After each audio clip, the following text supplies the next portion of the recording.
भारत जोड़ो जिहड़ी है यात्रा राहुल जी की सारे देश तो चलती हुई तकरीबन 3000 किलोमीटर पूरा करके 4 महीने तो ज़्यादा सफ़र 4.5 महीनों तो करते हुए ये इतिहासिक साडा स्थान जिहड़ा फतेहगढ़ साहब जिहड़ा सिख इतिहास नाल जिहदा बहुत गहरा रिश्ता है, जिथे छोटे साहबजादियां ने अपनी शहादत दे के अपने धर्म का भी तो हिंदुस्तान की मैं समझना जी पहली चिंगारी है जिहदे तो लोगों ने मन बना लिया कि मुगल सल्तनत नूं असीं हुण देश तो ही जड़ों खेड़ देना।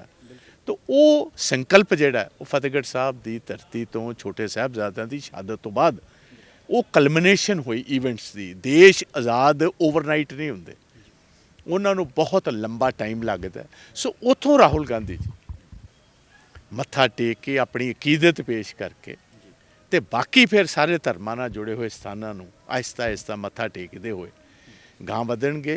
9 दिन ये जिहड़ी भारत जोड़ो है ये पंजाब च रहेगी तो अल्टीमेटली ये 20 तरीक नूं जनवरी की ये पठानकोट के जरिए जम्मू कश्मीर च एंटर होएगी।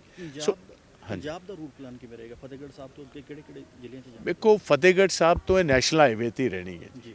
ये जिस तरह तुहाडे खन्ना आ जाना, गोबिंदगढ़ आ जाना, दोराहा आ जाना, लुधियाना आ जाना, लुधियाने तो बाद फिर बड़े शहर जिस तरह फलौर आ गया जी, गुराया आ गया, फगवाड़ा आ गया, जलंधर आ गया। जलंधर तो फिर वाया भोगपुर, टांडा, भोगपुर, दसूहा, मुकेरियां होंदी हुई पठानकोट पहुँचेगी। तो पठानकोट तो फिर तुहानूं पता जिहड़ा मेन बॉर्डर है लखनपुर के जरिए जम्मू कश्मीर च जाएगी। सो मेरी विशेष अपील पंजाब के हर उस वर्ग नूं जिस वर्ग नूं ये लगदा है कि साडे नाल बेइंसाफी हुई, सानू जस्टिस नहीं मिली, असीं चाहते हैं कि एडी वड्डी हिस्टोरिक ये जिहड़ा एफर्ट है। देखो देश की आज़ादी तो बाद पहले वाहद राहुल गांधी है जिन्हें 3750 किलोमीटर 5.5 महीने लगातार 6 बजे उठ के शाम के 6 बजे तक ये 25 किलोमीटर रूटीन दे विच सारे देश के विचों गुजरती हुई अमन ते शांति का संदेश देंदी हुई वख-वख कौमां नूं वख-वख फिरकिਆਂ नूं जोड़ती हुई ते लोकां दे जिहड़े सारिਆਂ ਨੂੰ इंपोर्टेंट मुद्दे ने अज दा सारिਆਂ ਨੂੰ ਵੱਡਾ इंपोर्टेंट मुद्दा रोटी कपड़ा ते मकान का मुद्दा है, बेरोज़गारी का मुद्दा है, कीमतां दा ਜਿਹੜੀਆਂ ਅਸਮਾਨ ਛੂ ਗਈਆਂ ਨੇ। ਜਿਹਨੇ ਜਿਸ ਗਰੀਬ ਵਰਗ ਅੱਜ ਪਿਸਦਾ ਜਾ ਰਿਹਾ, ਜਿਹੜਾ ਸਮਝਦਾ ਕਿ ਸਾਡੀ ਕੋਈ ਜ਼ੁਬਾਨ ਹੈ ਨਹੀਂ, ਉਸ ਨੂੰ ਜ਼ੁਬਾਨ ਦੇਣ ਵਾਸਤੇ ਜਿਸ ਤਰ੍ਹਾਂ ਪੰਜਾਬ 'ਚ ਆਉਣਾ ਸਾਡੇ ਇੱਕ ਸਰਵਿਸਮੈਨ ਤੁਸੀਂ ਵੇਖੋ ਇਸ ਇੱਕ ਭਾਰਤ ਜੋੜੋ ਜਿਹੜੀ ਇਹ ਇੱਕ ਮੂਵਮੈਂਟ ਹੈ ਇਹਦਾ ਇੱਕ ਵੱਡਾ ਐਡਵਾਂਟੇਜ ਕੀ ਹੋਇਆ? 1 ਰੈਂਕ 1 ਪੈਨਸ਼ਨ ਜਿਹੜੀ ਕਈ ਸਾਲਾਂ ਤੋਂ ਲਗਾਤਾਰ ਤਕਰੀਬਨ 9 ਸਾਲ ਤੋਂ ਮੋਦੀ ਸਾਹਿਬ ਦੀ ਸਰਕਾਰ ਨੇ ਉਹਦੇ ਵੱਲ ਧਿਆਨ ਹੀ ਨਹੀਂ ਸੀ ਦਿੱਤਾ। ਮਜਬੂਰ ਹੋ ਕੇ ਅੱਜ ਤੋਂ ਚੰਦ ਦਿਨ ਪਹਿਲਾਂ ਉਹਨੂੰ ਮਨਜ਼ੂਰੀ ਦਿੱਤੀ ਗਈ ਜਿਹਦੇ ਨਾਲ ਤਕਰੀਬਨ 24,000 ਕਰੋੜ ਰੁਪਈਆ ਇੱਕ ਜਿਹੜੇ ਸਾਡੇ ਰਿਟਾਇਰਡ ਫੌਜੀ ਭਰਾ ਨੇ ਉਹਨਾਂ ਨੂੰ ਉਹ 1 ਰੈਂਕ 1 ਪੈਨਸ਼ਨ ਮਿਲ। ਸੋ ਉਹਦਾ ਮਤਲਬ ਹੈ ਇਹਦਾ ਪ੍ਰੈਸ਼ਰ। ਇਹਦੇ ਵਿੱਚ ਮੈਂ ਵਿਸ਼ੇਸ਼ ਅਪੀਲ ਕਰੂੰਗਾ ਕਿਸਾਨ ਆਪਣੇ ਭਾਈਚਾਰੇ ਜਿਹੜੇ ਸਮਝਦੇ ਨੇ ਕਿ ਸੈਂਟਰ ਦੀ ਸਰਕਾਰ ਨੇ ਕੀਤੇ ਹੋਏ ਵਾਅਦੇ ਸਾਡੇ ਨਾਲ ਪੂਰੇ ਨਹੀਂ ਕੀਤੇ, ਆਓ ਇਹਦੇ ਵਿੱਚ ਸਾਡਾ ਸਾਥ ਦਿਓ। ਅਸੀਂ ਵੀ ਇਸ ਕਾਲੇ ਕਾਨੂੰਨਾਂ ਦੇ ਖਿਲਾਫ ਜਿਹੜੀ ਮੂਵਮੈਂਟ ਹੋਈ ਹੈ ਪਾਰਲੀਮੈਂਟ ਦੇ ਵਿੱਚ, ਪਾਰਲੀਮੈਂਟ ਤੋਂ ਬਾਹਰ ਵੀ ਰਾਹੁਲ ਗਾਂਧੀ ਜੀ ਨੇ ਵਿਸ਼ੇਸ਼ ਤੌਰ ਜਦੋਂ ਜੰਤਰ ਮੰਤਰ ਤੇ ਇਹਨਾਂ ਨੇ ਇੱਕ ਆਪਣੀ ਪਾਰਲੀਮੈਂਟ ਸ਼ੁਰੂ ਕੀਤੀ ਸੀ ਕਿਸਾਨ ਯੂਨੀਅਨਸ ਨੇ, ਉੱਥੇ ਮੈਨੂੰ ਯਾਦ ਹੈ ਅਸੀਂ ਤਕਰੀਬਨ 14 ਪਾਰਟੀਆਂ ਤੇ 100 MP ਲੈ ਕੇ ਉੱਥੇ ਗਏ ਸੀ ਰਾਹੁਲ ਗਾਂਧੀ ਜੀ ਦੀ ਸਦਾਦਤ ਦੇ ਥੱਲੇ। ਮੈਂ ਵੀ ਉਹਦੇ ਵਿੱਚ ਸ਼ਰੀਕ ਹੋਇਆ ਸੀ ਤੇ ਅਲਟੀਮੇਟਲੀ ਮੋਦੀ ਸਾਹਿਬ ਨੂੰ ਉਹ ਕਾਲੇ ਕਾਨੂੰਨ ਵਾਪਸ ਲੈਣ ਪਏ। ਇਸ ਤਰ੍ਹਾਂ ਹੀ ਪੰਜਾਬ ਦੇ ਐਕਸ ਫੌਜੀ GOGs ਨੇ, ਸਾਡੇ ਬਹੁਤ ਸਾਰੇ ਇੱਥੇ ਇੰਪਲੋਈਜ਼ ਨੇ ਜਿਹੜੇ ਸਮਝਦੇ ਸਾਨੂੰ ਹੱਕ ਨਹੀਂ ਦਿੱਤਾ ਜਾ ਰਿਹਾ। ਕੰਟਰੈਕਟ ਬੇਸਿਸ ਨੂੰ ਕਿਹਾ ਅਸੀਂ ਕੰਟਰੈਕਟ ਦੇਵਾਂਗੇ, 9 ਮਹੀਨੇ 10 ਮਹੀਨੇ ਗੁਜ਼ਰਨ ਤੋਂ ਬਾਅਦ ਵੀ ਅਜੇ ਵੀ ਉਹ ਵਿਚਾਰੇ ਕੰਟਰੈਕਟ ਦੇ ਉੱਤੇ ਨੇ। ਇਸ ਤਰ੍ਹਾਂ ਹੀ ਕਿਸਾਨ ਨੇ, ਖੇਤ ਮਜ਼ਦੂਰ ਨੇ, ਵੱਖ-ਵੱਖ ਸਾਡੇ ਦਲਿਤ ਵੀਰਾਂ ਦੇ ਇੱਥੇ ਇਸ਼ੂਜ਼ ਨੇ, ਸਾਡੀਆਂ ਪਛੜੀਆਂ ਸ਼੍ਰੇਣੀਆਂ ਦੇ ਇਸ਼ੂਜ਼ ਨੇ, ਸਾਡੇ ਨੌਜਵਾਨ ਬੱਚਿਆਂ ਦੇ ਇਸ਼ੂਜ਼। ਤੇ ਆਓ ਰਲੋ ਇਹਦੇ 'ਚ ਇੱਕ ਨੈਸ਼ਨਲ ਮੂਵਮੈਂਟ ਬਣਾਈਏ।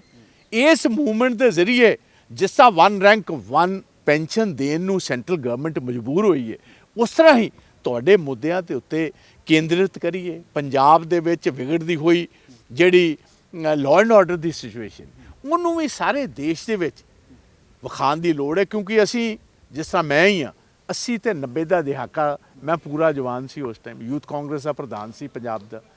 ਮੇਰੇ ਆਪਣੇ ਸੁਰਗਵਾਸੀ ਪਿਤਾ ਜਿਹੜੇ ਨੇ ਉਸ ਮੂਵਮੈਂਟ ਦੇ ਵਿੱਚ ਦੇਸ਼ ਦੀ ਯੂਨਿਟੀ ਤੇ ਇੰਟੈਗ੍ਰਿਟੀ ਵਾਸਤੇ ਆਪਣੀ ਸ਼ਹਾਦਤ ਦਿੱਤੀ ਹੈ। ਮੈਂ ਇਹ ਵੇਖ ਰਿਹਾ ਪੈਰਲਲ ਜਿਹੜੇ ਇਸ ਟਾਈਮ ਪੰਜਾਬ ਦੇ ਹਾਲਾਤ ਨੇ, ਜਿਸ ਤਰ੍ਹਾਂ ਉਦੋਂ ਕੰਮ ਸ਼ੁਰੂ ਹੋਇਆ ਸੀ ਇਸ ਤਰ੍ਹਾਂ ਹੀ ਐਂ ਲੱਗ ਰਿਹਾ ਜਿਸ ਤਰ੍ਹਾਂ ਬਿਲਕੁਲ ਸੇਮ ਟ੍ਰੇਲਰ ਫੇਰ ਤੋਂ ਚੱਲ ਰਿਹਾ ਪੰਜਾਬ ਦੇ ਹਾਲਾਤ ਵਿਗਾੜਨ ਦਾ।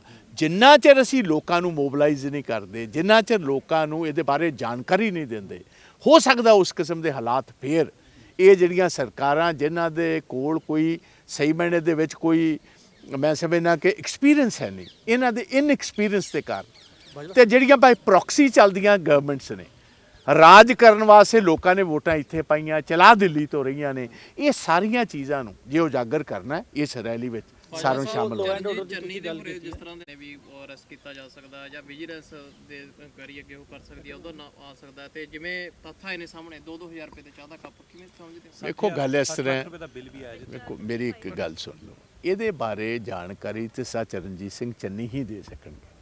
ਬਟ ਮੈਂ ਭਗਵੰਤ ਮਾਨ ਨੂੰ ਇਹ ਗੱਲ ਕਹਾਂਗਾ, ਭਗਵੰਤ ਮਾਨ ਜੀ ਜੇ ਤੁਹਾਡੀ ਵਿਜੀਲੈਂਸ ਨੇ ਕੰਮ ਕਰਨਾ ਤੇ ਉਹ ਬਿਲਕੁਲ ਇਹਦੇ ਵਿੱਚ ਜਿੰਨੇ ਵੀ ਬੰਦੇ ਇਨਵੋਲਡ ਨੇ, ਭਾਵੇਂ ਤੁਹਾਡੀ ਪਾਰਟੀ ਦਾ, ਜੇ ਮੈਂ ਪੁੱਛਣਾ ਚਾਹੁੰਦਾ ਚਰਨਜੀਤ ਸਿੰਘ ਚੰਨੀ ਦਾ ਜਵਾਬ ਤੇ ਚਰਨਜੀਤ ਸਿੰਘ ਚੰਨੀ ਹੀ ਦੇ ਸਕਦੇ ਨੇ ਜਿਹੜੇ ਉਹਨਾਂ ਦੇ। ਬਟ ਅੱਜ ਤੁਹਾਡੇ ਸਾਹਮਣੇ ਅਜੇ ਵੀ ਸਰਾਰੀ ਦਾ ਇਸ਼ੂ ਜਿਉਂਦਾ ਜਾਗਦਾ ਹੈ, ਅਜੇ ਤੱਕ ਸਰਾਰੀ ਤੇ ਕਿਉਂ ਕੋਈ ਐਕਸ਼ਨ ਨਹੀਂ ਲਿਆ ਜਾ ਰਿਹਾ?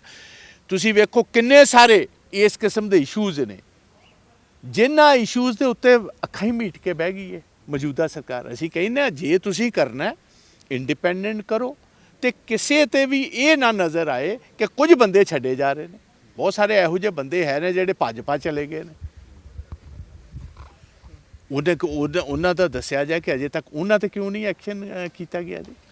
ਇੱਕ ਜਗ੍ਹਾ ਤੇ ਉਸ ਜਾਂ ਤੇ ਸਾਰਿਆਂ ਤੇ ਤੁਹਾਨੂੰ ਇਹ ਨਜ਼ਰ ਆਉਣਾ ਚਾਹੀਦਾ ਕਿ ਇੰਡੀਪੈਂਡੈਂਟ ਗਵਰਨਮੈਂਟ ਇੰਡੀਪੈਂਡੈਂਟਲੀ ਚੱਲ ਰਹੀ ਹੈ।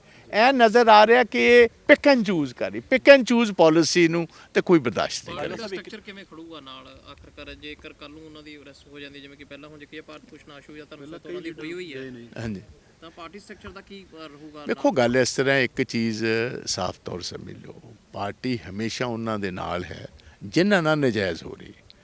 ਹੁਣ ਇਹ ਚੀਜ਼ਾਂ ਜਿਹੜੀਆਂ ਨੇ, ਜੇ ਕਿਸੇ ਤੇ ਇਲਜ਼ਾਮ ਲਾਏ ਜਾ ਰਹੇ ਨੇ, ਜਿਸ ਵਿਅਕਤੀ ਤੇ ਇਲਜ਼ਾਮ ਲੱਗਦਾ ਉਹਨੂੰ ਆਪਣੇ ਵਕੀਲਾਂ ਦੇ ਜ਼ਰੀਏ, ਆਪਣੀ ਦਲੀਲ ਅਪੀਲ ਦੇ ਜ਼ਰੀਏ ਆਪਣੀ ਪੋਜੀਸ਼ਨ ਕਲੈਰੀਫਾਈ ਕਰਨੀ ਚਾਹੀਦੀ ਹੈ ਤੇ ਕਰਦੇ ਵੀ ਰਹਿਣਗੇ ਤੇ ਕਰ ਵੀ ਰਹੇ ਨੇ। ਜਿੰਨਾ ਚਿਰ ਕਾਨੂੰਨ ਕਿਸੇ ਦੇ ਅਗੇਂਸਟ ਕੋਈ ਫੈਸਲਾ ਨਹੀਂ ਸੁਣਾਉਂਦੀ ਉਹਨਾਂ ਚਿਰ ਕਿਸੇ ਨੂੰ ਗੁਨਾਹਗਾਰ ਨਹੀਂ ਮੰਨਿਆ ਜਾ ਸਕਦਾ। ਸੋ ਇਸ ਗੱਲ ਕਾਰਨ pick and choose the policy ਸਾਨੂੰ ਨਜ਼ਰ ਆ ਰਹੀ ਹੈ। ਭਗਵੰਤ ਮਾਨ ਤੇ ਜਿਹੜੇ ਇਹਦੇ ਆਕਾ ਨੇ ਦਿੱਲੀ 'ਚ ਬੈਠੇ ਹੋਏ, ਉਹਨਾਂ ਕੋਲ ਕੋਈ ਹੁਣ ਇਸ਼ੂ ਨਹੀਂ ਰਹਿ ਗਿਆ। ਪੰਜਾਬ ਦੇ ਹਰ ਇਸ਼ੂ ਤੇ ਉਹ ਫੇਲ ਹੋ ਰਹੇ ਨੇ, ਭਾਵੇਂ ਜ਼ੀਰੇ ਦਾ ਤੁਸੀਂ ਵੇਖ ਲਓ, ਡਿਸਟਿਲਰੀ ਦਾ ਕੰਮ ਹੈ, ਭਾਵੇਂ ਉਹ ਲਤੀਫਪੁਰ ਵਾਲਾ ਇਸ਼ੂ ਹੈ, ਜਾਂ ਉਸ ਤੋਂ ਪਹਿਲੇ ਜਿੰਨੇ ਹੁਣ ਤੁਸੀਂ ਵੇਖੋ ਅੱਜ ਯੂਨੀਅਨਸ ਨੇ ਸਾਰਾ ਬਾਰਡਰ ਉੱਥੇ ਸ਼ੰਭੂ ਦੇ ਕੋਲ ਉਹ ਬੰਦ ਕਰ ਲਿਆ। ਕਿਸੇ ਬੰਦੇ ਦੀ ਜ਼ਿੰਦਗੀ ਮਹਿਫੂਜ਼ ਨਹੀਂ। ਇਹ ਸਾਈਡ ਟਰੈਕ ਕਰਨ ਵਾਸਤੇ, ਲੋਕਾਂ ਦਾ ਧਿਆਨ ਭੜਕਾ ਕੇ ਕਿਸੇ ਹੋਰ ਬੰਨੇ ਲਾਉਣ ਵਾਸਤੇ ਹੁਣ ਨਵੇਂ ਫਰਲੇ ਜਾਰੀ ਕਰੀ ਜਾ ਰਹੇ ਨੇ।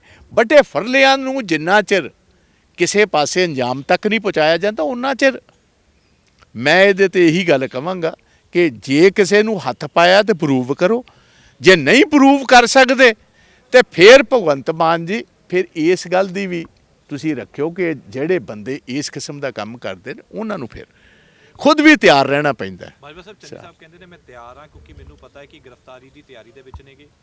ਇਸ ਤਰੀਕੇ ਦੇ ਨਾਲ ਲੱਗਦਾ ਹੈ ਕਿ ਗ੍ਰਿਫਤਾਰ ਕਰਨ ਨੂੰ ਫਿਰਦੇ ਨੇ। ਨਹੀਂ, ਮੈਨੂੰ ਵੇਖੋ ਤੁਹਾਡੇ ਉਸ ਕੁਐਸਚਨ ਦਾ, ਉਸ ਸਵਾਲ ਦਾ ਮੈਂ ਜਵਾਬ ਨਹੀਂ ਦੇ ਸਕਦਾ ਜਿਹਦੇ ਬਾਰੇ ਮੈਨੂੰ ਜਾਣਕਾਰੀ ਨਾ। ਇਹ ਜਾਣਕਾਰੀ ਤੇ ਤੁਹਾਨੂੰ ਸਰ ਚਰਨਜੀਤ ਸਿੰਘ ਚੰਨੀ ਕਿਉਂਕਿ ਅੱਜ ਖੁਦ ਆ ਚੁੱਕੇ ਨੇ, he would be in a better position, ਉਹ ਬਿਹਤਰ ਪੋਜੀਸ਼ਨ 'ਚ ਹੋਣਗੇ ਆਪਣੀ ਸਾਰੀ ਗੱਲ ਰੱਖਣ ਦੇ ਵਿੱਚ, ਉਹਦੀ ਸਫਾਈ ਦੇਣ ਦੇ ਵਿੱਚ।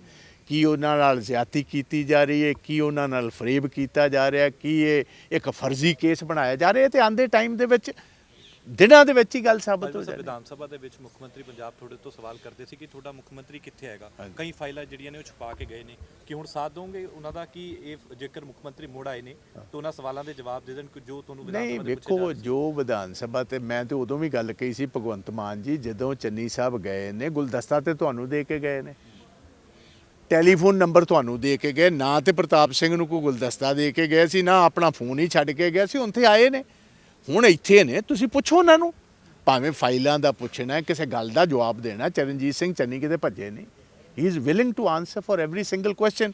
ਬਟ ਇਹ ਹੈ ਕਿ ਹੁਣ ਟਾਈਮ ਉਹ ਆ ਗਿਆ, ਹੁਣ ਭਗਵੰਤ ਸਿੰਘ ਮਾਨ ਦਾ ਜਿਹੜਾ ਹਨੀਮੂਨ ਪੀਰੀਅਡ ਹੈ ਸਰਕਾਰ ਦਾ, ਉਹ ਬਹੁਤ ਦੇਰ ਦਾ ਓਵਰ ਹੋ ਚੁੱਕਿਆ। ਹੁਣ ਲੋਕਾਂ ਨੂੰ ਤੁਸੀਂ ਇਹ ਸੋਚੋ ਕਿ ਅਸੀਂ ਇਹੋ ਜਿਹੇ ਝੂਠੇ ਸੱਚੇ ਪਰਲੇ ਜੇ ਘਲਾ ਕੇ ਤੇ ਲੋਕਾਂ ਦਾ ਧਿਆਨ ਜਿਹੜਾ ਜ਼ੀਰੇ ਤੋਂ ਲਾਂਭੇ ਕਰਕੇ, ਲਤੀਫਪੁਰੇ ਤੋਂ ਲਾਂਭੇ ਕਰਕੇ, ਆ ਜਿਹੜੇ ਰਾਕਟ ਲਾਂਚਰਸ ਲੱਭ ਰਹੇ ਨੇ ਇਹਨਾਂ ਤੋਂ ਲਾਂਭੇ ਕਰਕੇ, ਆ ਜਿਹੜੀਆਂ ਯੂਨੀਅਨਸ ਟਰੱਕ ਯੂਨੀਅਨਸ ਜਿਹੜੀਆਂ ਨੇ ਜਿਨ੍ਹਾਂ ਨੇ ਹੁਣ ਸ਼ੰਭੂ ਬਾਰਡਰ ਬੰਦ ਕਰਤਾ, ਉਹਨਾਂ ਤੋਂ ਲਾਂਭੇ ਕਰਕੇ ਅਸੀਂ ਇਸ ਪਾਸੇ ਲਾ ਦਾਂਗੇ। ਵਾਰੀ ਲੋਕਾਂ ਨੇ ਇਹ ਕਹਾਣੀ ਬਾਏ ਆਊਟ ਨਹੀਂ ਕਰਨੀ। ਬਾਜਵਾ ਸਾਹਿਬ, ਨਵਜੋਤ ਸਿੰਘ ਸਿੱਧੂ ਦੀ ਰਿਹਾਈ ਹੋਣ ਜਾ ਰਹੀ ਹੈ 26 ਜਨਵਰੀ ਨੂੰ। ਨਵਜੋਤ ਸਿੰਘ ਸਿੱਧੂ ਬਾਹਰ ਆ ਰਹੇ ਨੇ, ਪਾਰਟੀ ਕਿਸ ਤਰੀਕੇ ਨਾਲ ਵੈਲਕਮ ਕਰੂਗੀ? ਕਿਉਂਕਿ ਅਨੁਸ਼ਾਸਨ ਕਮੇਟੀ ਇੱਕ ਸੁਣ ਲਓ ਛੋਟੇ ਵੀਰੋ, ਕਿਸੇ ਕੋਰਟ ਨੇ ਸਜ਼ਾ ਦਿੱਤੀ ਹੈ, ਉਸ ਸਜ਼ਾ ਨੂੰ ਕੱਟ ਕੇ ਜੋ ਮੈਨੂੰ ਪਤਾ ਲੱਗਾ ਤੁਹਾਡੇ ਜ਼ਰੀਏ, ਉਹ 26 ਜਨਵਰੀ ਨੂੰ ਮੋਸਟ ਪ੍ਰੋਬੇਬਲੀ ਜਿਹੜੀ ਉਹਨਾਂ ਦੀ ਕੋਈ ਛੋਟੀ ਮੋਟੀ ਰਹਿੰਦੀ ਹੋਏਗੀ ਕੈਦ, ਉਹ ਮਾਫੀ, ਕਿਉਂਕਿ ਆਮ ਤੌਰ 26 ਜਨਵਰੀ ਨੂੰ ਸਾਰੇ ਕੈਦੀਆਂ ਨੂੰ ਸੂਬੇ ਦੇ ਵਿੱਚ ਮਾਫੀ ਮਿਲਦੀ ਹੈ। ਸ਼ਾਇਦ ਉਹ ਮਹੀਨਾ ਡੇਢ ਮਹੀਨੇ ਦੀ ਮਾਫੀ ਦੇ ਨਾਲ ਉਹ 26 ਜਨਵਰੀ ਨੂੰ ਛੁੱਟਣਗੇ। ਅਸੀਂ ਉਹਨਾਂ ਨੂੰ ਸਾਰੇ ਵੈਲਕਮ ਕਰਾਂਗੇ। ਹੁਣ ਕੋਈ ਜੇ ਤੁਸੀਂ ਸੋਚੋ ਕਿ ਬੜੇ ਵੱਡੇ ਪੈਮਾਨੇ ਤੇ ਕੋਈ ਵੈਲਕਮ ਪ੍ਰੋਸੈਸ਼ਨ 'ਚ ਕੋਈ ਲੈ ਕੇ ਆਏਗਾ, ਉਹ ਨਹੀਂ ਹੈ। ਬਟ ਇੱਕ ਮੇਰੀ ਸੁਣ ਲਓ, ਸਾਥੀ ਨੂੰ ਅਸੀਂ ਵੈਲਕਮ ਕਰਾਂਗੇ। ਤੇ ਮੈਨੂੰ ਪੂਰਨ ਆਸ ਹੈ ਕਿ ਸਿੱਧੂ ਸਾਹਿਬ ਨੇ ਜੇਲ੍ਹ ਵਿੱਚ ਰਹਿ ਕੇ ਬਹੁਤ ਸਾਰੀ ਇੰਟਰੋਸਪੈਕਸ਼ਨ ਕੀਤੀ ਹੋਈ। ਇੰਟਰੋਸਪੈਕਸ਼ਨ ਤੋਂ ਬਾਅਦ ਸਿੱਧੂ ਸਾਹਿਬ ਵੀ ਅੱਗੇ ਨੂੰ ਜ਼ਿਆਦਾ ਤਜਰਬੇ ਨਾਲ ਬਾਹਰ ਆਉਣਗੇ। ਇੰਟਰੋਸਪੈਕਸ਼ਨ ਤੋਂ ਬਾਅਦ ਉਹਨਾਂ ਦੱਸਿਆ, ਆਮ ਤੌਰ ਮੈਂ ਸੁਣਿਆ ਉਹਨਾਂ ਦਾ, ਕਿ ਮੈਂ ਬੜੀ ਸਾਰੀ ਉੱਥੇ ਮੈਡੀਟੇਸ਼ਨ ਕੀਤੀ, ਮੈਂ ਆਪਣੇ ਆਪ ਦੇ ਵਿੱਚ ਬਹੁਤ ਸਾਰੀਆਂ ਚੀਜ਼ਾਂ ਜਿਹੜੀਆਂ ਬੰਦਾ ਇਕੱਲਿਆਂ ਵਿਚਾਰਦਾ ਇਕਾਂਤ ਦੇ ਵਿੱਚ, ਤੇ ਉਹਨਾਂ ਵਿਚਾਰਿਆ ਹੋਗਾ। ਤਾਂ ਮੈਨੂੰ ਇਹ ਵੀ ਵਿਸ਼ਵਾਸ ਹੈ ਆਮ ਪ੍ਰੈਸ ਦਾ ਜੋ ਇਹ ਕਹਿਣਾ ਉਸ ਮੁਤਾਬਕ ਨਹੀਂ ਚੱਲਣਗੇ। As a disciplined Congressman, Lakshman Rekha 'ਚ ਰਹਿੰਦੇ ਹੋਏ ਪਾਰਟੀ ਨੂੰ ਤਗੜਾ ਕਰਨ ਦੇ ਵਿੱਚ, ਮਜ਼ਬੂਤੀ ਵਿੱਚ, ਕਿਉਂਕਿ ਉਹ ਸਾਡੇ ਪ੍ਰਧਾਨ ਰਹਿ ਚੁੱਕੇ ਨੇ, ਉਹਨਾਂ ਨੂੰ ਮੌਕਾ ਦਿੱਤਾ ਪਾਰਟੀ ਨੇ, ਤਾਂ as a loyalist of the party ਉਹ ਇੱਕ ਲਕਸ਼ਮਣ ਰੇਖਾ 'ਚ ਰਹਿ ਕੇ ਆਪਣਾ ਬਕਾਇਦਾ ਤੌਰ ਗਰਿਮਾ ਦੇ ਵਿੱਚ ਰਹਿੰਦੇ ਹੋਏ ਇੱਕ ਅੱਛੇ ਕਾਂਗਰਸ ਦੇ ਲੀਡਰ ਵਰਗਾ ਇੱਥੇ ਪਾਰਟੀ ਨੂੰ ਮਜ਼ਬੂਤ ਕਰਦਾ। ਕਿਉਂਕਿ ਹੁਣ ਤੇ ਅਸੀਂ ਆਪੋਜੀਸ਼ਨ 'ਚ, ਹੁਣ ਤੇ ਸਾਰਿਆਂ ਨੂੰ ਸਿਰ ਜੋੜਨ ਦੀ ਲੋੜ ਹੈ। ਬਾਹਰ ਆਉਣ, ਸਿਰ ਜੋੜਨ, ਪਾਰਟੀ ਨੂੰ ਮਜ਼ਬੂਤ ਕਰਨ, ਲੋਕਾਂ ਨੂੰ ਨਾਲ ਲਾਣ। ਇਹੀ ਇੱਕ ਪਾਰਟੀ ਉਮੀਦ ਰੱਖਦੀ ਹੈ, ਇਹੀ ਲੋਕ ਪੰਜਾਬ ਦੇ ਉਮੀਦ ਰੱਖਦੇ ਨੇ ਕਿ ਅਸੀਂ ਕੋਈ ਵੀ ਆਪਣੇ ਕੋਈ ਮਾਈਨਰ ਡਿਫਰੈਂਸਿਸ ਆਫ ਓਪੀਨੀਅਨ ਵੀ ਹੈ, ਅਸੀਂ ਕਮਰੇ 'ਚ ਬਹਿ ਕੇ ਸੋਲਵ ਕਰੀਏ, ਔਨ ਕੈਮਰਾ ਨਾ ਕਰੀਏ। ਠੀਕ ਹੈ। ਹਾਂਜੀ, ਥੈਂਕ ਯੂ।